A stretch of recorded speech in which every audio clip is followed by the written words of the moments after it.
Mesdames et messieurs les membres du comité de l'Académie vétérinaire de France, famille et coloréa, je vous remercie d'assister à cette présentation sur mon travail de thèse portant sur la valeur pronostique de la distance de la tumeur à la peau dans les carcinomes mammaires félins.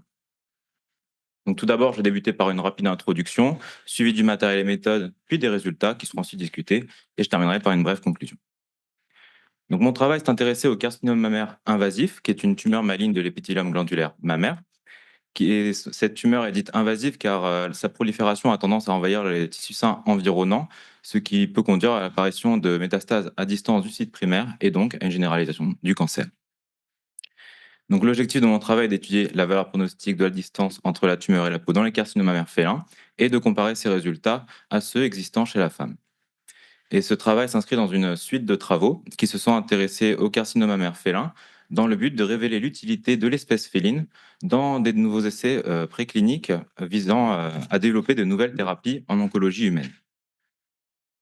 Et donc, les enjeux de ces travaux sont majeurs en termes de santé publique, quand on sait d'une part que les cancers sont la deuxième cause de mortalité chez la femme et que le cancer du sein est le cancer le plus répandu et à la fois celui qui cause le plus de décès, avec 12 600 victimes par exemple en 2021. Donc pour mener bien mon travail, j'ai travaillé sur une cohorte initiale de 350 chats. Donc les critères d'inclusion des chats dans cette cohorte étaient la présence d'un carcinome mammaire invasif comme seule tumeur primitive maligne au diagnostic. Par la suite, le traitement devait être chirurgical uniquement et un suivi clinique devait avoir été effectué sur le 2 années suivant le diagnostic. Des critères d'exclusion ont aussi été mis en place, à savoir la présence de métastases à distance au moment du diagnostic, un marquage immunohistochimique des carcinomes qui était invalidé à cause d'une ou d'une sous-fixation des anticorps. Et j'ai dû retirer aussi certains cas de cette cohorte à cause de l'impossibilité de lecture de la TSD, donc à cause d'une absence du revêtement cutané sur les lames histologiques, ou alors à cause d'une rétractation des tissus lors de la préparation de la lame. Ce qui m'a permis de retenir une cohorte finale de 331 chattes sur laquelle j'ai travaillé. Donc des données ont été recueillies pour chacun des individus de la cohorte. Ces informations sont d'ordre épidémiologique, clinique, de suivi, histopathologique et immunohistochimique. Et maintenant, je vais vous présenter une des caractéristiques histopathologiques, qui est donc la TSD, pour Tumor to Skin Distance, qui correspond à la distance minimale séparant le bord du carcinome de la surface de la peau. Donc pour mesurer la TSD, j'ai pris en photo les lames histologiques de chacun des cas de la cohorte au microscope. Et à l'aide du logiciel ImageJ, j'ai pu tracer un rectangle où l'un des grands côtés était le plus proche possible de la membrane basale épidermique et l'autre adjacent au bord du carcinome. La distance séparant ces deux grands côtés étant donc la TSD, donc la distance minimale séparant le bord du carcinome de la surface de la peau. Ainsi, plus la TSD est faible, plus le carcinome aura tendance à être proche de la surface de la peau, et plus la TSD est élevée, plus il se situera en profondeur. Pour la répartition de la cohorte, je me suis intéressé à l'expression des récepteurs aux oestrogènes, à la progestérone et HER2, qui permettent en fait de définir l'immunophénotype du carcinome et donc de scinder en fait la cohorte totale en deux sous-cohortes, l'une dite luminale et l'autre triple négative. Un carcinome est dit luminal lorsque l'expression des récepteurs aux oestrogènes ou à la progestérone est d'au moins 10%, et ce, quelle que soit l'expression du récepteur HER2. Et un carcinome est dit triple négatif lorsque l'expression des récepteurs aux oestrogènes et à la progestérone est inférieure à 10% et lorsqu'il ne surexprime pas le récepteur HER2. Pour ce qui est des méthodes statistiques qui m'ont permis de réaliser mon étude, donc tout d'abord, j'ai cherché à déterminer la valeur pronostique de la TSD la plus susceptible d'avoir un rôle significatif sur la survie des chattes. Cela a été effectué à l'aide de courbes ROC et de courbes de Kaplan-Meier. Puis j'ai réalisé une description de la cohorte, c'est-à-dire la répartition de chacun des individus selon chaque catégorie de chacune des caractéristiques, cela en cohorte totale, luminale et triple négative. Et j'ai étudié la relation possible entre chacune des caractéristiques et le caractère immunophénotypique des carcinomes à l'aide de tests Duki2 et d'ANOVA. Puis j'ai réalisé des études de corrélation entre la TSD et chacune des caractéristiques à l'aide de tests Duki2, d'ANOVA et de régression linéaire. Et enfin, j'ai réalisé des analyses de survie à l'aide du test de Log-Rank, de régression de Cox et de courbe de Kaplan-Meier. Donc ces analyses de survie ont d'abord été d'ordre univarié, c'est-à-dire on étudie le rôle de chacune des caractéristiques une à une sur la survie des chattes, et elles ont aussi été d'ordre multivarié, où on essaie en fait de déterminer les différentes caractéristiques qui agissent de façon indépendamment entre elles sur la survie des chattes. Donc pour la partie résultat, donc tout d'abord, je vais commencer par la description de la cohorte en parlant uniquement de la TSD. Donc pour la TSD en micromètres, en cohorte totale, sa moyenne est de 755 plus ou moins 839 micromètres, avec des valeurs allant de 0 à 5000 micromètres, et une médiane à 578 micromètres, sans différence significative entre les cohortes luminales et triple négatif. Pour ce qui est des TSD seuils, donc tout d'abord, le seuil de 0 micromètre a été retenu. Il correspond à l'atteinte de la membrane basale épidermique et donc à une ulcération cutanée. Et il a été retenu car il est intéressant de le retenir car c'est un facteur qui est important dans la catégorisation des cancers du sein chez la femme. Et dans notre étude, on voit qu'un peu plus de un quart de nos cas ont une TSD qui est nulle, que ce soit encore totale, luminale ou triple négative. Et ensuite, à l'aide des tests de détermination d'une valeur seuil pronostique que j'ai cité précédemment, donc j'ai retenu la valeur seuil de 830 micromètres, mais elle s'est révélée quelque peu moins significative sur la valeur pronostique des chattes. Donc ici, je vais retenir uniquement le seuil 0 pour la présentation. Pour les résultats des études de corrélation, alors ces corrélations ont été réalisées encore totale, luminale et triple négative. J'ai étudié donc la corrélation de la TSD avec plusieurs caractéristiques qui sont ici représentées par chacune des lignes du tableau. Et donc chaque case représentera une étude de corrélation avec une croix lorsque cette corrélation sera significative. Donc les résultats ont montré que généralement, plus l'âge de diagnostic est élevé, plus la TSD a tendance à être faible. Les chattes qui sont entières ont généralement une TSD qui est plus faible que celles qui ont été stérilisées avant l'âge de 2 ans. Ce sont les chattes avec un carcinome de diamètre important qui ont une TSD qui est généralement faible. Et la présence de cellules tumorales dans les vaisseaux lymphatiques et sanguins est généralement associée à une TSD faible.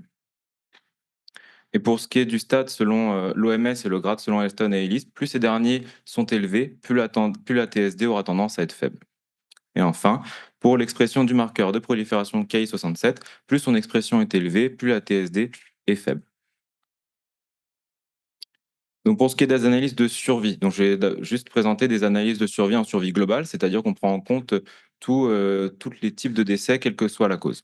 Donc on commence par les analyses univariées qui vont permettre d'étudier le rôle de la TSD seule sur la survie des chattes.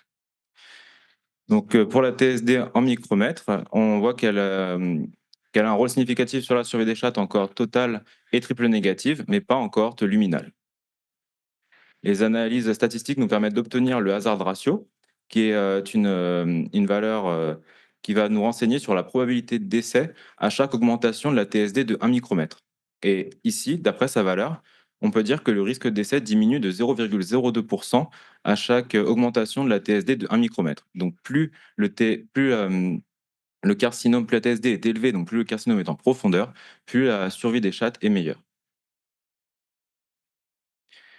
Pour ce qui est de la TSD au seuil de 0 micromètre, en cohorte luminale et en cohorte triple négative. Donc ici, on peut voir donc les courbes de survie avec la courbe en bleu qui représente les cas de TSD nul et la courbe en rouge qui représente les cas de TSD différentes de 0.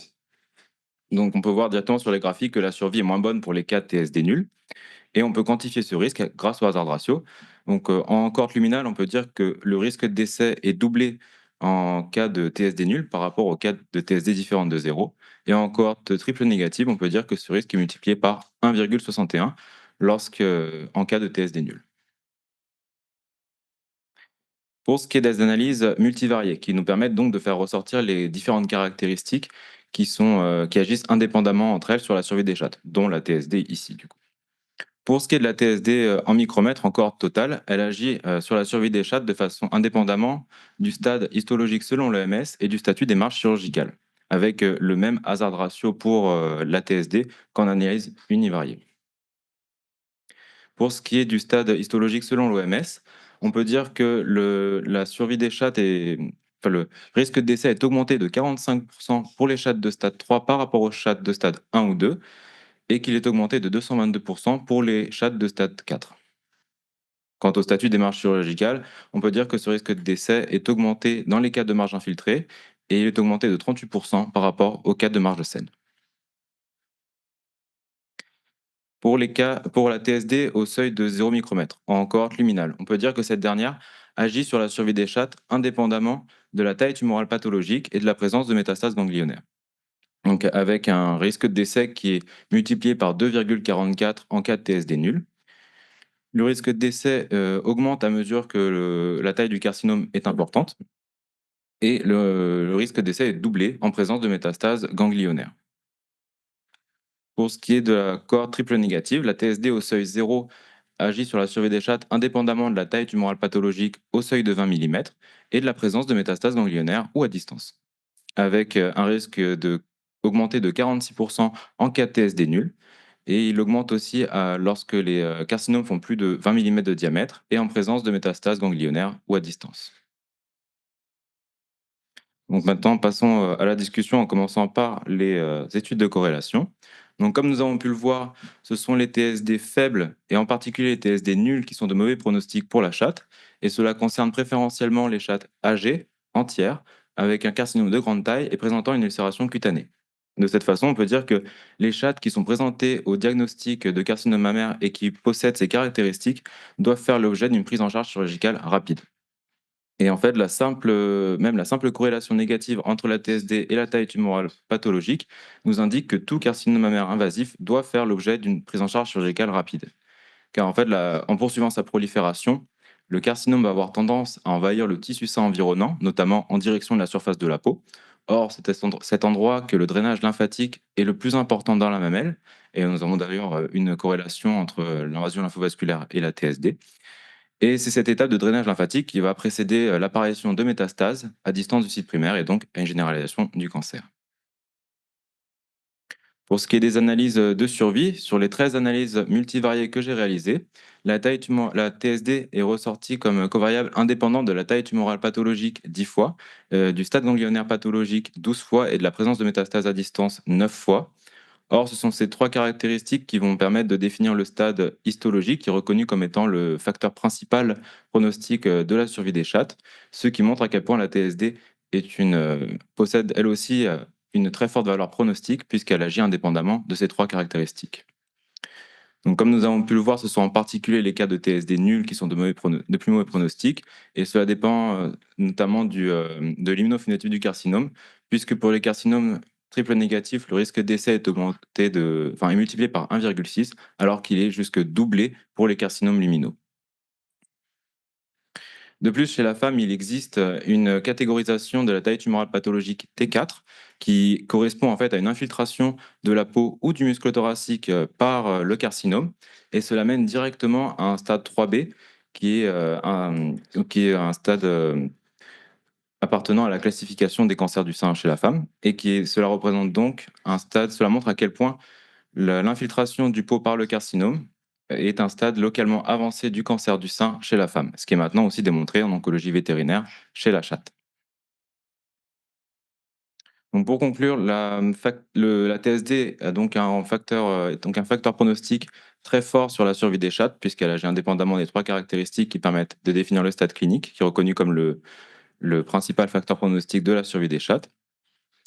Et cela est en particulier vrai pour les TSD faibles et en particulier pour les TSD nuls, et surtout pour les carcinomes luminaux, plus que pour les carcinomes triple négatifs. Et les informations à retenir principales sont que tout carcinome mammaire invasif doit faire l'objet d'une prise en charge chirurgicale rapide, et cela en particulier lors de la présence d'une ulcération cutanée. Je vous remercie pour votre attention et je souhaite remercier tout particulièrement ma directrice de thèse, le docteur Frédéric Nguyen, pour tout son accompagnement lors de la réalisation de mon travail de thèse. Merci.